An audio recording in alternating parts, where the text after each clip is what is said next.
tengo la canción para la escuela. Sí, los campeones. We are not changing the school anthem to a nacho corrido. Narco corrido.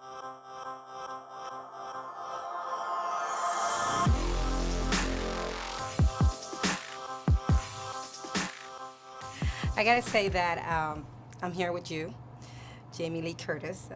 You are so talented, and Oh, you're sweet.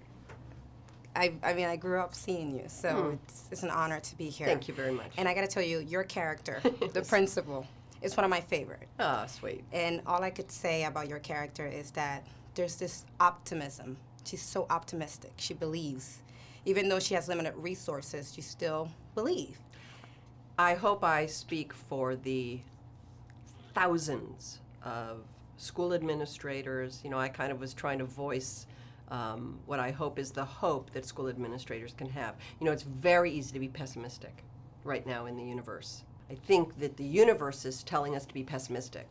And I think stories like Spare Parts, stories like the one that was in Wired called La Vida Robot, the stories of these young people and the school administrators that help them achieve their goal, I think is the story to talk about hope and possibility, which is where we have to go because it exists. It does, it does. I have a question. I wanna play a little game with you. Ooh.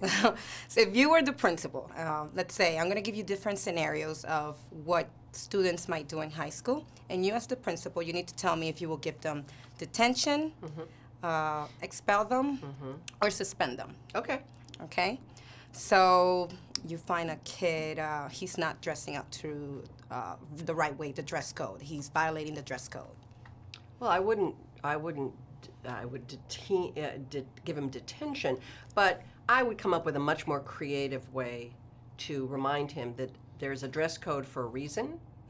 It's to sort of level the playing field for students. It's to make clothes not the focus, but education the focus. And I would just come up with a creative way to help them understand that the dress code was there for a reason. Okay. If you find a student, he sends you flowers, chocolate. Uh-oh. He's in love with you. What would you do? Well, that would be, you know, when you're an administrator or a teacher, this happens with teachers all the time, you know, you have been trained in your job that there is a firewall between intimate connection with a student and a normal working relationship with a student. And I would just remind that student that this is not appropriate and let them suffer the, you know, crime and punishment. And my last question for you, how was it working with George Lopez? Well, I knew George Lopez because one of my best friends is Deborah Oppenheimer, who used to work with him on his TV show. And so I've known him kind of peripherally. And as soon as I read this, and I knew he was going to be playing that part, I knew that the movie would have everything it needed: humor, warmth, generousness, because George is very generous and open, and I knew that he would honor the story beautifully.